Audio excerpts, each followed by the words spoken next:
Welcome to the Open Door. Jim Hanink here with fellow panelists Mario Ramos-Reyes and Christopher Zehnder. I'm delighted to announce, that Mario has just published a new book, Filosofía para Tiempos Misteriosos, Intercontinental. And we'll be turning to that once we have done a few other things, but boy, will we ever turn to that. Okay, so today we're discussing human dignity, its Christian roots, and whether secular liberalism can sustain it. Our special guest and returning guest is Nathaniel Peters. He is contributing editor of Public Discourse and director of the Morningside Institute. He's recently written an insightful and historically informed essay on our topic for Public Discourse. First a prayer. Come, O Holy Spirit, fill the hearts of your faithful and enkindle in them the fire of your love. Send forth your Spirit, and they shall be created, and you shall renew the face of the earth. O God, who has taught the hearts of the faithful by the light of the Holy Spirit, granted by the gift of the same Spirit, we may be always truly wise and ever rejoice in this consolation. Through Christ our Lord. Amen.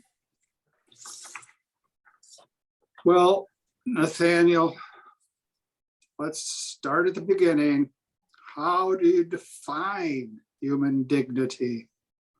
Well, thank you so much, James and Mario and Christopher, for having me on yet again. I'm delighted to be with you today.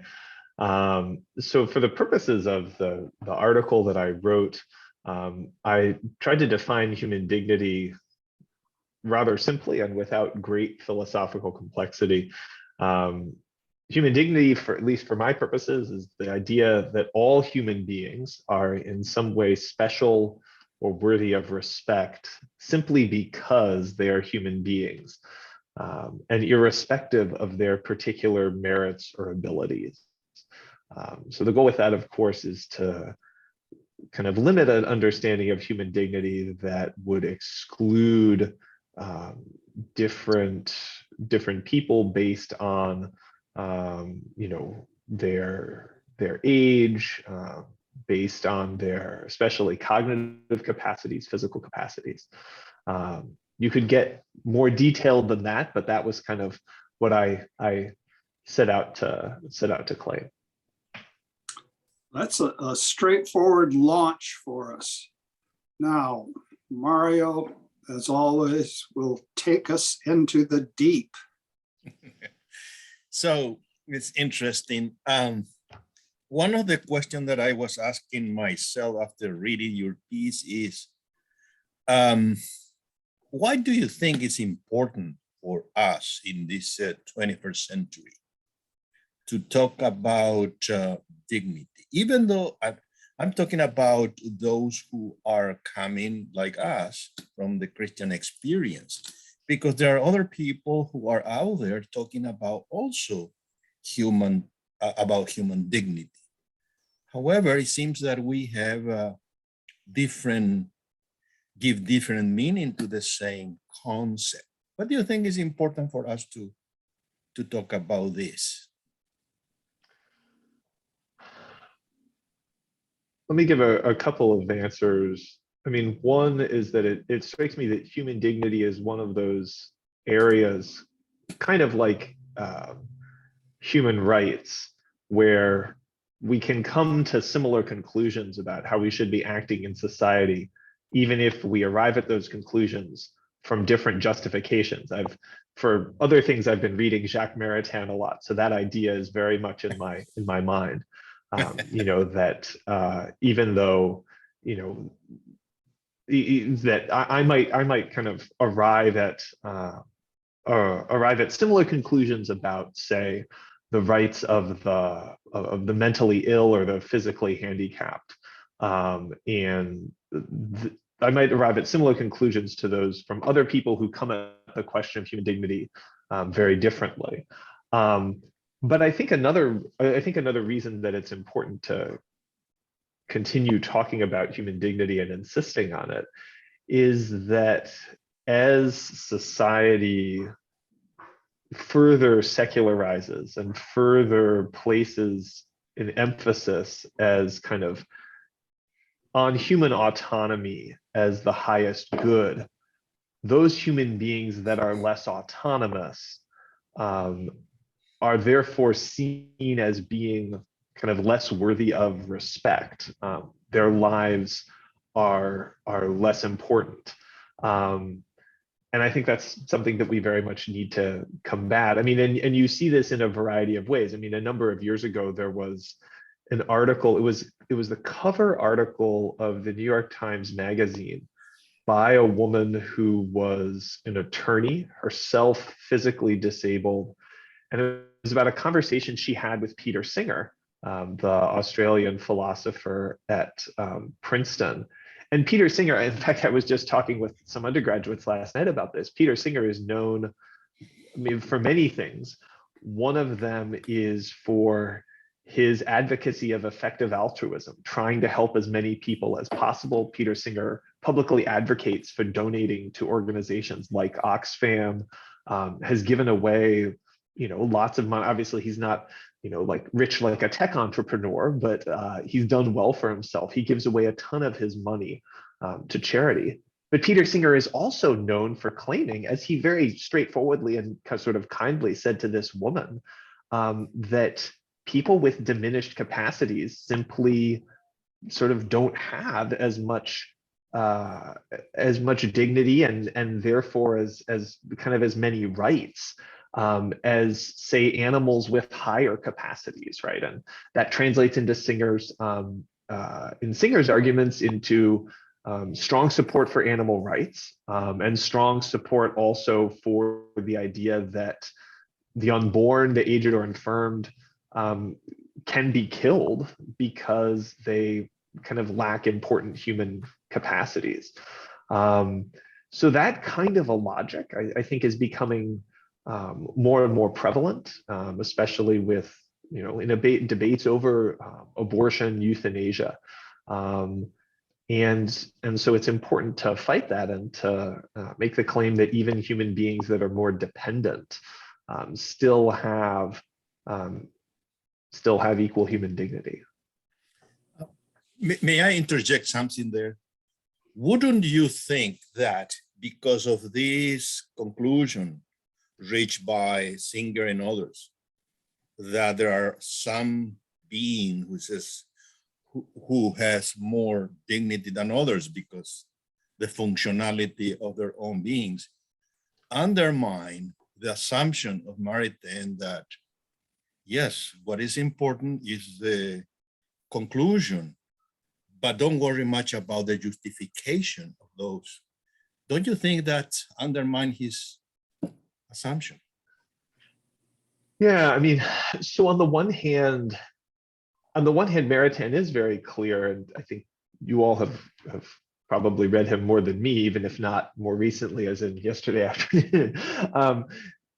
Maritain is very clear that people can get practical conclusions and justifications for them wrong, and even disastrously wrong, right? I mean, as he saw very clearly in Germany and France and in Russia, right? And he has plenty of critiques about that. I think when you look at Maritain's vision for society, and he even sort of subtly, I was reading Man and the State the other day, he even subtly identifies in the background a kind of broad Christian foundation for these ideas. And, he says, well, look, the important thing, say, is, we could focus on human dignity here. The human dignity is an important part of, being a modern flourishing democracy. And so, the important thing is to teach, the kind of practical conclusions that arise out of human dignity. We don't kill the disabled. We instead, make sure that they have access to buildings, et cetera, et cetera. But he says it's also important to teach, the justifications, and maybe different people will have different justifications. So they'll give different reasons why. But historically, the strongest justifications for these have come from Christianity, and so you kind of need to teach those. And I think there is a question as to how sustainable his vision is as a society's Christian heritage breaks down and becomes rejected or forgotten. And in some ways, that's one of the things that I was trying to identify in my piece. The article that I wrote was first and foremost a historical claim. It certainly wasn't a historical claim unique to me. I wrote, I was relying heavily on a classicist and a New Testament scholar. So. Well, Christopher, where do you come into this now? That's a good question. Well, when I was thinking about this question, I think it could turn into a devil's advocate question, but I'll ask it anyhow. It's what is the relationship of human dignity to human goodness? Right, and so there are a couple of, let me think about that. There are a couple of ways to answer that. Or maybe there are a couple of senses in which you could talk about human dignity. And this gets into, so the paper that this article that you reference was initially a paper at a conference. And there was another paper there delivered by Alistair MacIntyre, the great philosopher, which called into question the understanding of human dignity that most people had been using throughout the conference. So maybe I'll give a sort of the understanding that I had and then the understanding that MacIntyre had. I'm not fully prepared to go into all the intricacies of MacIntyre's argument. So for dignity, for my purposes, and I think for the purposes of early Christians, is kind of the respect that people are worthy because they're human beings and because the Son of God became a human being, and all human beings therefore are kind of are made in the image of God in the sense in the book of Genesis, but now also share a common nature with the Son of God. And so they, excuse me here, I have a obstreperous cell phone. And so that then is common to all people, even the very wicked or the depraved. That they in important senses in important senses are icons of Christ. Or a metaphor that's given is the sort of the way in which either coinage or images of the emperor in the ancient world serve as a kind of icon of the emperor. They stand there in place of him. And so, or the way in which an ambassador stands in for an emperor. And that kind of a metaphor then is applied to human beings who stand in the place of Christ, and therefore should be treated as one would treat Christ. So that's maybe one sense of human dignity. Another sense of human dignity then is maybe more of a moral one, one that focuses more on human ends and what it most deeply means to be a human being, what a flourishing human life looks like, what a good moral human life looks like. And then to say, okay, well, it's possible for, on that framework, some lives to have more dignity than others, right? Someone who, Mother Teresa has more human dignity on that model than the Emperor Caligula or something, right? And I understand, and so as I mentioned, Alistair MacIntyre kind of underscored that element of human dignity Roger Scruton, the English philosopher, also underscores that element of human dignity. And I think that that's, that it's important to bear that sense in mind, or it's important to understand that human lives can, that human lives can gain or lose, dignity in the sense of moral excellence, fulfillment of their potential. But I wouldn't want to push that so far as to say that human beings lose that, which is sort of that image of God that they bear, and that image of the human Christ that they share. Yeah, it's interesting. How you talk about the icon being icons of Christ or images of God. That kind of dignity, though, would seem to depend upon a kind of a Christian understanding, which is ultimately based upon revelation. The other kind of dignity you're talking about seems to be more based, one could argue, one should be respected because of what one is, right? I mean, that's basically what you're saying. One should be respectful of what it is, but the basis of human dignity seems in the first case to be more based upon a religious conception than a philosophical conception. So when we're actually talking to people out there who might not share that or increasingly not sharing it, how do we translate that? How is there a way we can access that without revelation? I mean, first off, I think that historically, that the idea that I articulated just doesn't exist without Christianity. It doesn't appear. It doesn't appear in the classical world. I don't know of it appearing in other civilizations around the world. Maybe I'm happy to be kind of corrected on that. But it doesn't exist without Christianity. So can it still exist even if it doesn't have some kind of, even if it doesn't ultimately have some kind of Christological foundation? Perhaps it can, but I think it just becomes less persuasive in some ways because it's not obvious, right? In fact, I think it's deeply counterintuitive, right? It's deeply counterintuitive that someone who doesn't have the full dignity, sort of the full capacities of an obviously excellent and flourishing human life, that person still has the same rights and dignity as someone who does, right? And that could be because of a disability, or it could be because of a crime, or it could be, it's sort of because of a condition or because of their actions. So I think you could, I think you can, you couldn't make arguments based on, sort of, if you can get people to accept that human beings are a particular kind of thing that has, dignity because of it, because of human reason or sort of human capacity for higher cognition or transcendence, and you can make an argument that, look, even if those capacities aren't fully realized, because this person is the kind of being that has those, this person is still worthy of respect.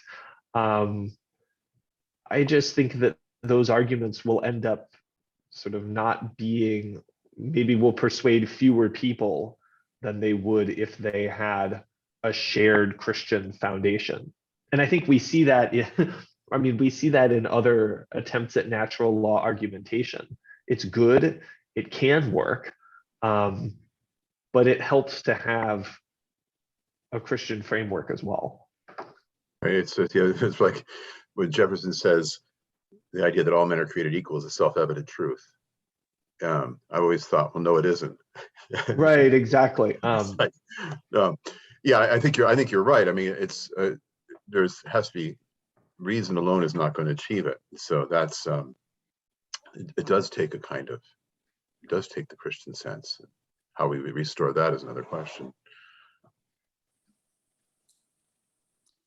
Let me go back to Maritain briefly and then look at a stark alternative to the Christian legacy of Nietzsche, whom you address in your essay. But Maritain first. Maritain has often been compared to John Rawls in this respect, that Rawls is looking for a kind of convergence of positions. And once you get that convergence, you can build on it, and you really don't have to adjudicate which position is ultimately correct. Now, Maritain, in saying that we have to have a way of moving ahead practically, and we can save the foundational issues till later, if ever. Maritain is compared to Rawls in that regard. But as is so often the case that it's almost always the case, there's a difference between what people actually hold and what they're alleged to hold. So I want to give two very short quotations from Maritain.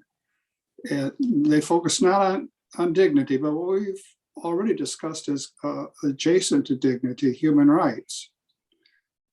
Number one, Maritain says this is a direct quote: "The problem of human rights involves the whole structure of moral and metaphysical or anti-metaphysical convictions held by each of us." So there's no dodging metaphysics or anti-metaphysics. The problem involves the whole structure of moral and metaphysical or anti-metaphysical convictions held by each of us. And now, one more citation. "I am concerned with the principles as much as and more than with the conclusions, and with the rational justification of human rights as much as and more than with a practical agreement thereon." I think we could look at that one more time. "I am concerned with the principles as much as and more than with the conclusions, and with the rational justification of human rights as much as and more than with a practical agreement thereon." I rarely see either of those passages cited. Now, somebody who would maybe agree with Maritain and what's at stake here in terms of what we've got to work through would be Nietzsche, but he comes to a very opposite. Well, if something's opposite, why say it's very opposite? He comes to the opposite conclusion. And you'd address Nietzsche. I wonder if you could take us down that path a bit, at least. Yeah, sure. So one of the things that I'll come back to Peter Singer, who we discussed earlier, and then get into Nietzsche. I think both Singer and Nietzsche are helpful because they show what the real alternative to the Christian view, especially when it comes to things like human dignity and human rights, the real alternative to that is. They sort of call out the contradictions of a kind of secular liberalism that tries to find some sort of middle ground, that tries to say, well, we want to have, we want to really maximize autonomy, but we'd like to still sort of have human rights. And so we're going to kind of fudge around the edges. And in a few days before my son was born, I found online some philosophy magazine that tweeted out a quotation from Peter Singer: "The notion that human life is sacred just because it is human life is medieval." And I thought that was a great quote. I mean, obviously, a bad usage of the word medieval to mean like backwards and archaic, and not the kind of thing that enlightened people like us should be believing. but it was perfect because it was so true, and it would be even more true if you said it's patristic, right? The notion that human life is sacred just because it is human life is patristic, and I think that's exactly right. That idea is born out of the encounter between Christianity and the New World. So Nietzsche, maybe in this kind of more tame and polite way, gives us that alternative. Inherent human dignity has Christian roots, and if we are cut off from those Christian roots, there's no point in believing it anymore. And Nietzsche, in his rather more direct, less polite way, or he's not maybe equally direct, but more sort of blustery and less polite way, says the same kind of thing. In his essay, The Greek State, he says, such phantoms as the dignity of man, the dignity of labor, are the needy products of slavedom hiding from itself. Man in himself, the absolute man, possesses neither dignity nor rights nor duties. So I think he's, again, I think Nietzsche's is very clear in saying, as he does in many other respects, look, if you want to sweep away these Christian artifacts, you don't get to keep sort of some of the moral principles that you'd really like to save. You ultimately discard the whole thing and you move into something else where those who are more strong, those who are stronger, those who are more autonomous, have more, human dignity, or sort of, well, you want to discard the category of human dignity, but the will of the strong is allowed to just kind of run wild, and that's actually a good thing. The strong should be able to do what they can and pursue their excellence, and not be hindered by these sort of weak Christian remnants. Mario, what next?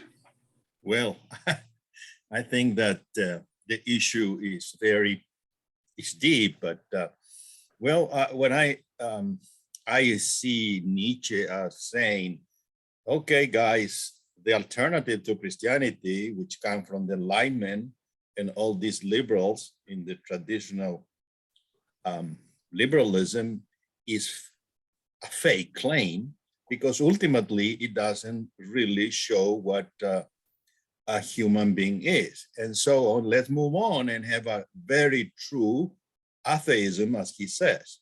So if that then is the case, and we see around us a view of dignity as autonomy, do we then, as a part of the Christian community, put aside this view of enlightenment and bring it back a most robust view of human dignity based on revelation? And let me point out something very concrete. A few years ago, I read an article by an Argentinian scholar, and the title was "Christ is the Founder of Human Rights." Now, for some, and then there's the whole argument based on revelation that human rights are based on human dignity is revealed by God, etc., etc. So he was accused of being an integralist or fundamentalist or any other label like that. So my question is, you as showing that human dignity comes from revelation, and I do believe that, are we having the risk of being called all these names and we need to translate into something more secular? Well, I mean, I think insofar as you can find common ground with people by using secular language or translating things, that can be fine. I mean, if you talk about, sort of, again, like bringing up the example of Maritain, if we can agree on on terms of human dignity, even if there's sort of we have different ways of arriving there, or sort of differences around the edges, then that's great, and we should take advantage of that. But I mean, the historical claim that, you know, I mean, that dignity and that rights come out of Christianity is kind of to me, that's pretty irrefutable. I mean, you start seeing that kind of language in, as I understand it, in Tertullian in the 2nd century, right? And then it grows with people like De las Casas, and I mean, so you can say those people are wrong or incomplete or something, but you can't really deny that ultimately they have this Christian foundation, even if you want to found it somewhere else. So I would say, like, just pointing to that history doesn't mean that, you know, you don't think that dignity or rights can exist in a secular society, or that you can't say, look, let's try to find sort of a more common foundation of them. I think the follow-up argument would be, yeah, sure, we can, you know, by all means, let's focus on what we have in common in terms of practical conclusions or justifications. But when those start to, you know, but we shouldn't lose the sort of the primary justifications that we hold, and we shouldn't be afraid to invoke those either, you know, especially when they provide the best foundation for something like human dignity. So, you know, I'm, you know, I mean, sort of like Paul on the Areopagus, right? You know, you can quote the classical authors, you can try to kind of speak in a language that's going to appeal to your listeners and build that common ground. But, you know, but you shouldn't be afraid to point to historical progressions and point to what you think are the strongest arguments and deepest truths. But the issue, I think, if I understood you correctly, is that in the contemporary world, you can read constitutionalists, you can read philosophers of law, political philosophers. 98% of them, when they talk about dignity, they talk about perhaps moral dignity.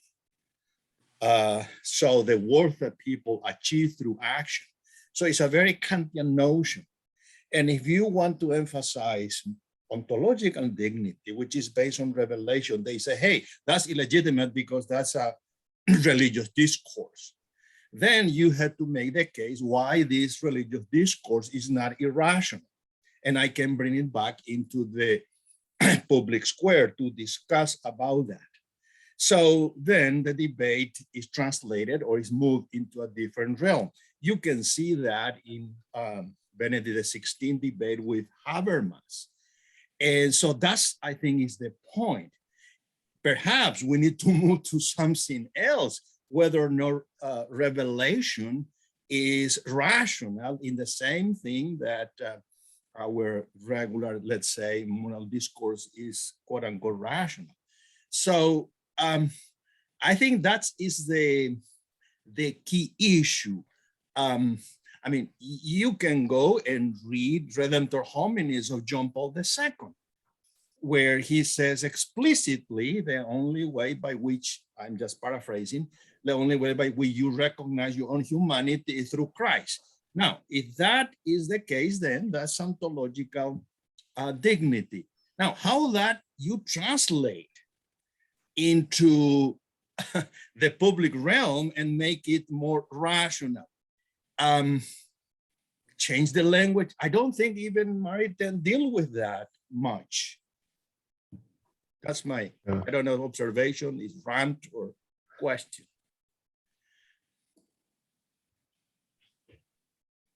Did you want to say anything about that rant, Nathaniel? I'm not sure that I have. I'm not sure that I have much to add beyond what beyond what I said before. So, and it's not really a rant. It was a development, exactly. Development, which is an invitation for Christopher to join us again. Thank you for the invitation. Yeah, that's. I think How do you see, I mean, when we talk about dignity and we draw it into rights, what is the distinction between those two things? Now, I know there are some Christian thinkers who will claim that the whole idea of human rights is not Christian at all. It's merely an invention of the Enlightenment. What is the right in relationship to a dignity, to human dignity? I mean, this is so part of the reason that my paper dealt with early Christianity is that my primary expertise is in early and medieval Christianity, where things like this are still at a very nascent stage. So I'm gonna offer some thoughts, but they're maybe not as educated or developed as they should be.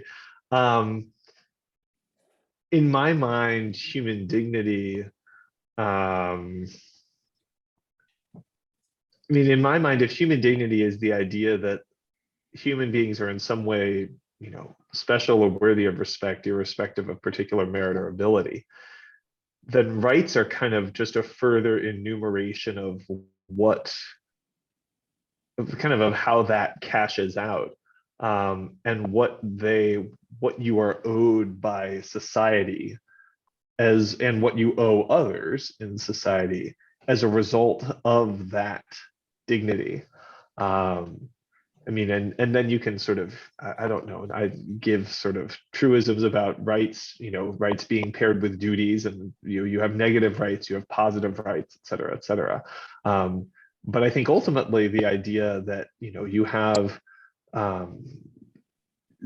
a right to human life or a right to education, that's ultimately founded on the fact that, all human beings have an inherent worth, and therefore based on that you can make particular claims about what they are owed, and again, both positively and negatively, what people should stand out of the way and let them do without interference, and what they actually need as part of being dependent finite creatures.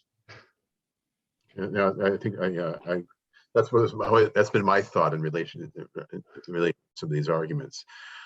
Oftentimes those arguments proceed based upon the notion of abuse of the term rights, so that one gets a right to everything, including toothbrushes. And, right, and sure, but I mean, the thing that I found fascinating, again, not to just continually refer back to this one conference that I was a part of, and if you give me a moment, I can try to find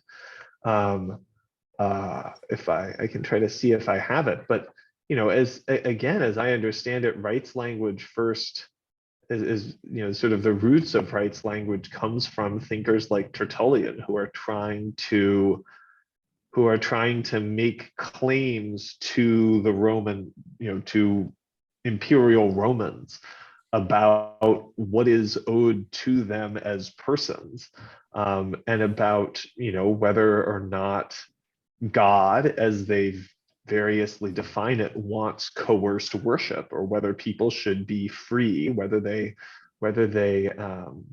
have a use, which is the Latin word for right, to worship God according to their own kind of lights of conscience.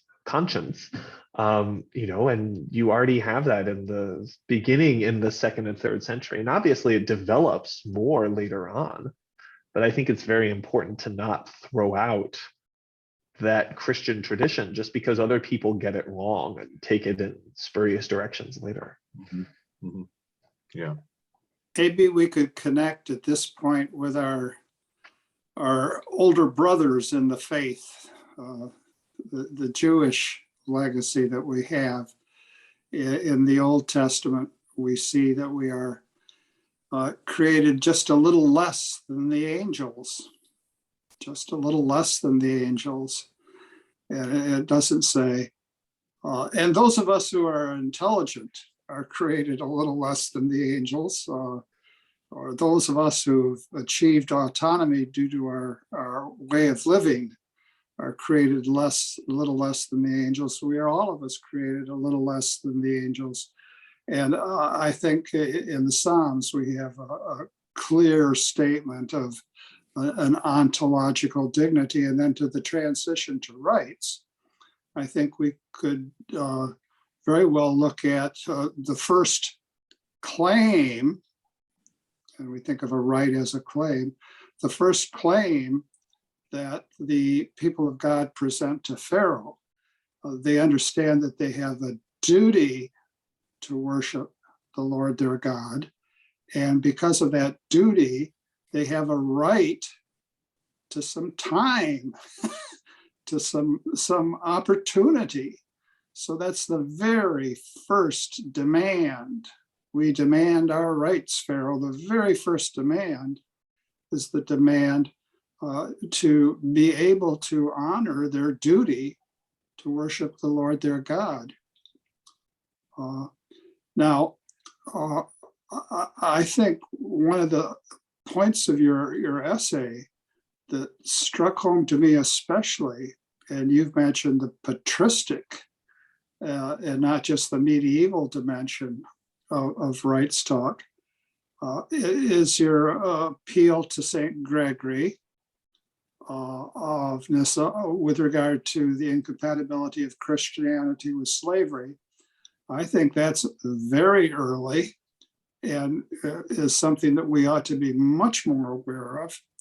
And then I was especially struck by, and let's say he was influenced by Basil, the Emperor Theodosius and his drawing on Christianity to object to an entrenched prostitution. When we look at, insofar as I've been able to dig around, when we look at Augustine and when we look at Thomas, we have the same basic argument. Prostitution is a sorry business altogether, but were there not prostitution, the lust of men would overcome the society. And therefore, it's perhaps better to let prostitution remain in place. And well, we can go fast forward. We shouldn't go too fast forward, but we have the contemporary effort to, well, first of all, never use the word prostitution. And never use the word prostitute. We're talking about sex workers. And sex workers perform an important function in society. And because that, among other things, they should have a right to organize, and an enlightened polity will recognize the important contribution of sex workers.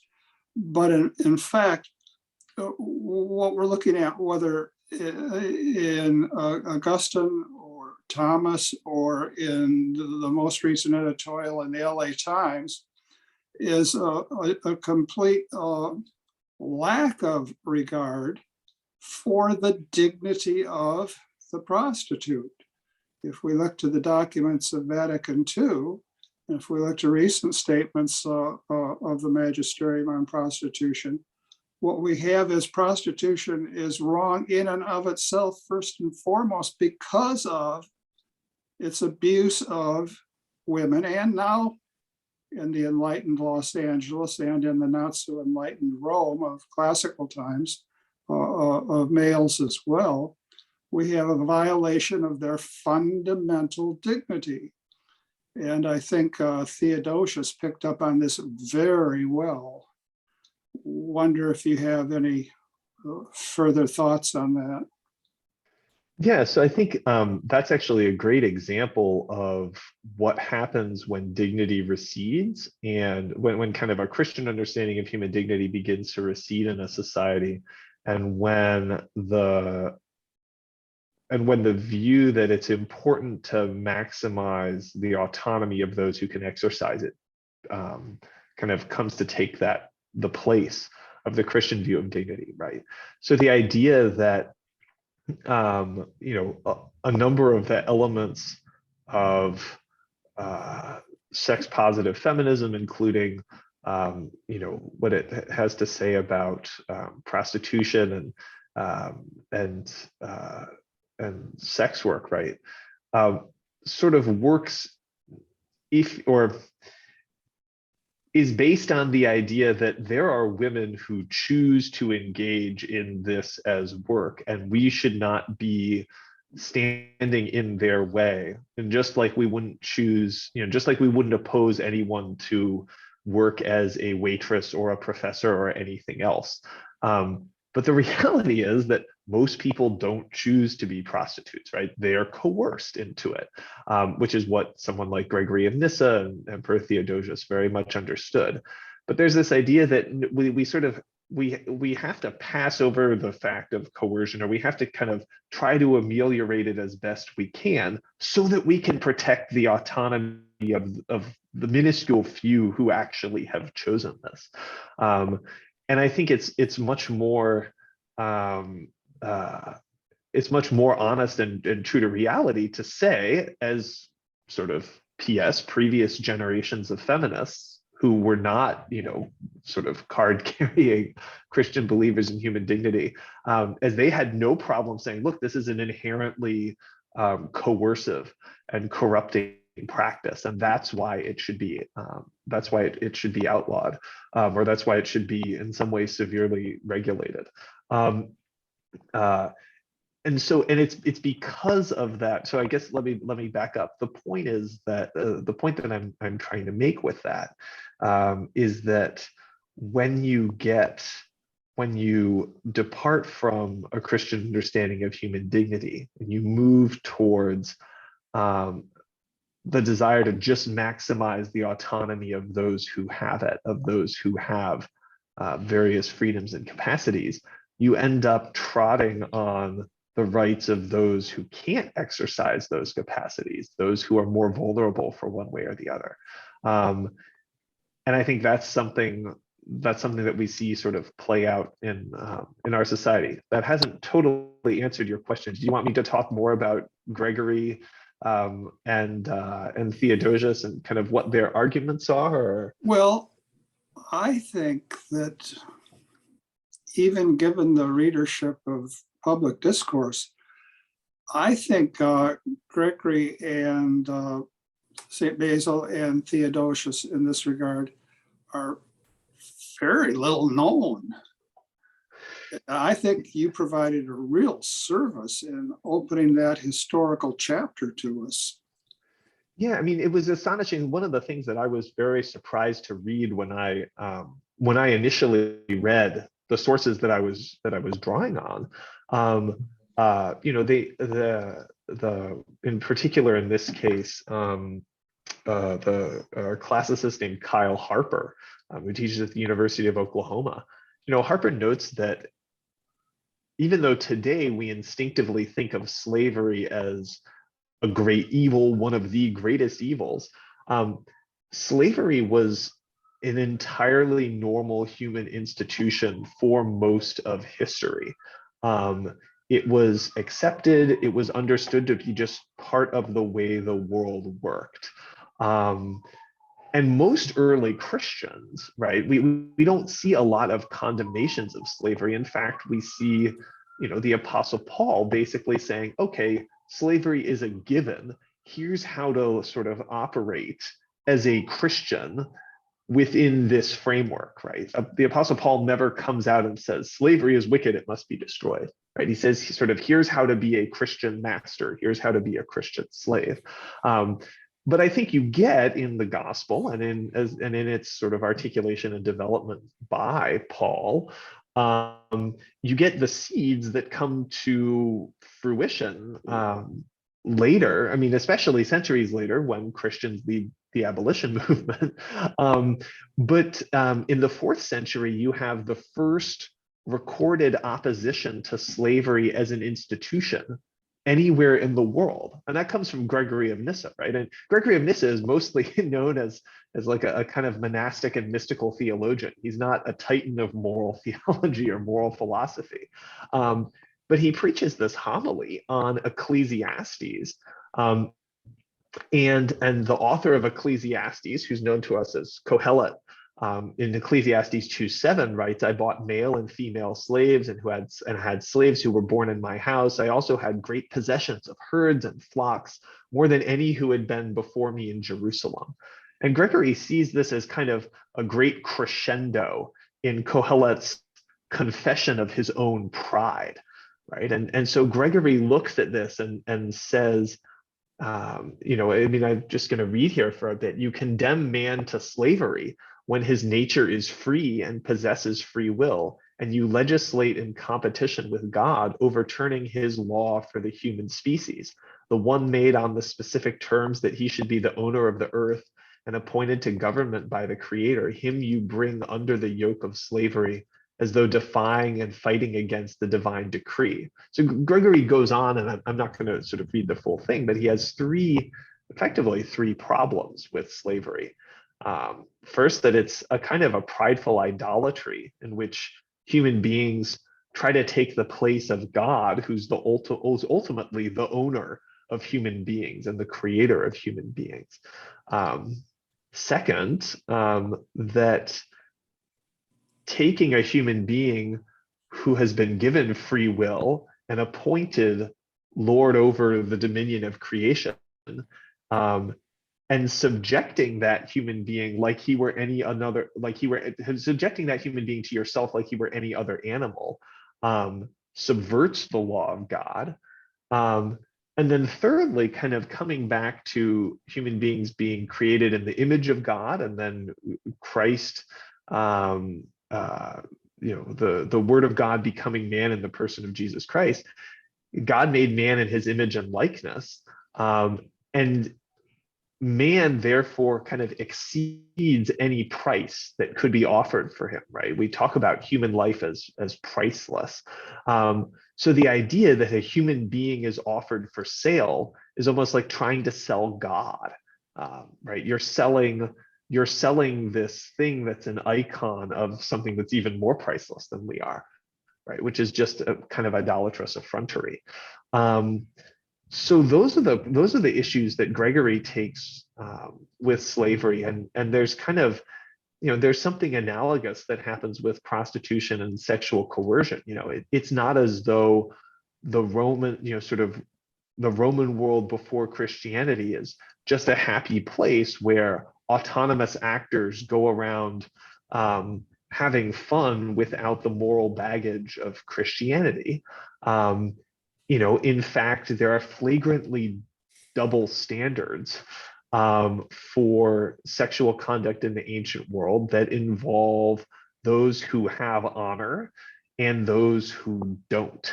And people who are slaves or men or women without honor are just objects for the sexual energy of those who have more honor and more physical power. And so, you know, one of the first things that you get comes from Gregory of Nyssa's brother, Basil the Great, where he kind of clearly identifies that women who are sexually coerced who are serving as prostitutes or as slaves, right? And in many cases, sexual coercion comes because people simply are forcing themselves on their slaves, and public prostitutes are for people who can't afford slaves, right? And so Basil the Great says, well, look, people who are slaves or prostitutes, right, aren't responsible for acts that go against their will. They're not defiled by things that they don't want, that people impose on them. Augustine makes a similar argument in the opening chapters of City of God, where he's talking about you know, women who've been raped in the barbarian conquests. And then that kind of line of argument leads to this decree by Theodosius II in 428 that you've been referencing, that I mentioned, that cracks down on prostitution in a serious way, again, in a way that is impossible historically before that. There's no justification. These are, you know, these men and women, mostly women, just don't matter. It's sort of like the pagan world doesn't have the eyes to see what we come to understand as their human dignity. And something analogous takes place in terms of the poor. Christianity creates the category of the poor as in indigent people who, because of their dignity, not because of their relationship to me or the benefit that they can accrue to me, are owed help and succor. And therefore, we need to go do something about it, right? So in important ways, Christianity just provides society with the ability to see something that was heretofore invisible to them. At least that's the claim that you would make if you're a Christian and you think that it's there. For someone like Nietzsche, Nietzsche would come in and say, well, no, Christianity just provides a kind of simulacrum. It tricks you into thinking that those slaves and prostitutes actually matter. And of course they didn't matter. They weren't great. They weren't able to do anything. So, yeah. And you give a comparable analysis of Christianity's impact on and liberation of the Dalit, the Untouchables. Yeah, I mean, I would love to mention that. I mean, because in some ways, it's easy to think of all this as something that just happens in the past, right? That Christianity enters Roman society, and then it gives us all these things that we take for granted as people who have grown up in a society that has Christian roots ever since.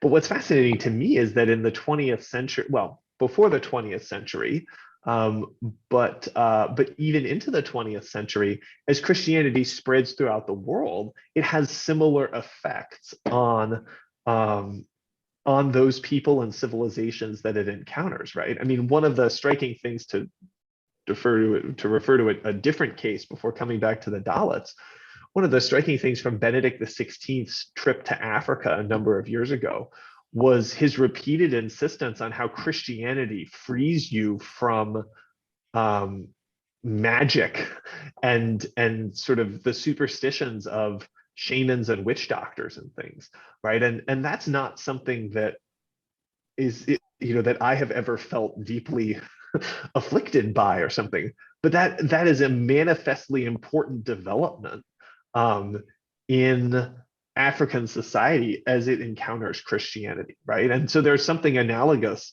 that happens in India, especially the example that I gave was in the 1930s.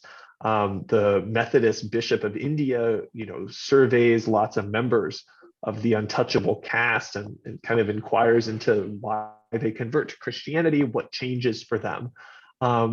And in many cases, if not most, the motive for conversion lies in the belief that Christianity offers them a life of dignity and hope, and brings them out of degradation and subservience. It frees them from this kind of ontological serfdom or ontological second nature that they would otherwise have. And there's this strikingly beautiful quote where one of the untouchable converts says, "I wanted to become a Christian so that I could become a man. None of us was a man. We were dogs. Only Jesus could make men out of us." And I think that's really a kind of powerful testament to the way in which Christianity brings about the understanding of human dignity. Yes, there are other ways in which you could conceive of human dignity. You could try to find other grounds, but historically, only Jesus has made men and women out of us. And I think he provides the strongest rationale for that still today. Thank you very much, Nathaniel. We've come to the end of our hour, and as always, we want to read and reflect for a few moments on the gospel of the day. And this gospel is from Mark. Jesus summoned the crowd again and said to them, "Hear me, all of you, and understand. Nothing that enters one from the outside can defile that person, but the things that come out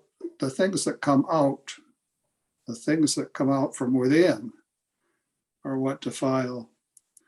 When he got home, away from the crowd and his disciples, they questioned him about the parable. He said to them, "Are even you likewise without understanding? Do you not realize that everything that goes into a person from outside cannot defile, since it enters not the heart, but the stomach, and passes out into the latrine? Thus he declared all foods clean. But what comes out of man, that is what defiles him. From within the man, from his heart, come evil thoughts, unchastity, theft, murder, adultery, greed, malice, deceit, licentiousness, envy, blasphemy, arrogance, folly. All these evils come from within, and they defile. Come, Lord Jesus, come." Thank you again, Nathaniel. Thank you Thank very you all much. for Very having me good. again, and all the very Excellent. best on your work in the coming months. Well, we don't work very hard. You don't. We just keep at it. We just keep All the at very best on your keeping at it. it. Yeah. Oh, we're up to 230 episodes, Oh my goodness. and some of them have been episodic. But not with you, Nathaniel. We very much appreciate your contribution. Thank you. Very good. Thank you. God bless. Take care.